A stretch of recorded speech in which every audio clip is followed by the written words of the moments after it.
मित्रांनो, या कलर्स मराठीला झालेलं काय नेमकं? म्हणजे आजच्या बिग बॉसलाच झालेलं काय? ठीक आहे, आज तिसरा दिवस आहे, आम्ही सगळं बघतोय. परंतु सूरज चव्हाण सीझनच्या ज्या मध्ये म्हणजे 30-32 दिवस झाले असताना सूरज चव्हाण जे मागच्या सीझनमध्ये बोलत होता, ते प्रभू आज तिसऱ्याच दिवशी बोलतोय ना. तेच बोलतोय, करिअर महत्त्वाचं आहे. आधी घर बांधायचं, घर बांधून झाल्यावर मग लग्न करायचं, करिअरकडे लक्ष द्यायचं. अरे सूरज जी स्क्रिप्ट करून आला तर तीच स्क्रिप्ट तू घेऊन आला.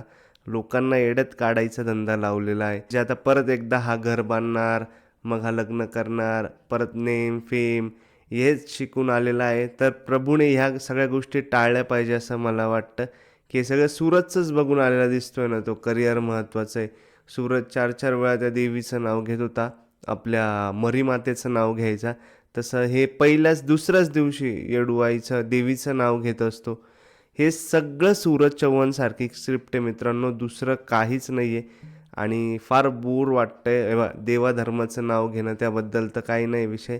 पण तेच तेच तेच तेच आणि सूरज तरी मोठा होता, आपल्या याचा होता. हा 18च वर्षाचा आहे, मॅच्युरिटी थोडी कमी आहे, बऱ्यापैकी कमी आहे. तो लगेच रडायला लागला होता आपल्या त्या विशालने उचललं तर. काय विषय नव्हता त्याचा, खूप ओव्हर चाललेलं आहे. त्यामुळं मला वाटतंय का या हप्त्यामध्ये 100 आणि 101% प्रभूला घराच्या बाहेर काढतील. तुमचं काय मत आहे मित्रांनो? मला तर वाटतंय हा फक्त सूरज चव्हाणचा जो बिग बॉस होता तो पूर्ण पाहून आलेला आहे. याने मागचे सीझन पण पाहिले नाही का कसे होते, काय होते.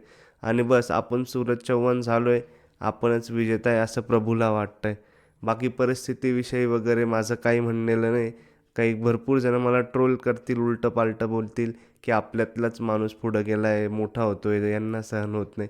पण मी जी सत्य परिस्थिती ती तुम्हाला दाखवली. जे सूरज 30-32व्या दिवशी बोलायचा, हे प्रभू तिसऱ्याच दिवशी बोलतोय. नीट बघा, तुम्ही काल परवाचा एपिसोड पुन्हा बघू शकता. तो तेच बोलतोय. करिअर महत्त्वाचं आहे, देवीचं नाव घेतोय, तसेच घर बांधायचं आणि मग लग्न करायचं. सूरज याच्या व्यतिरिक्त काय बोलत होता सीझनमध्ये?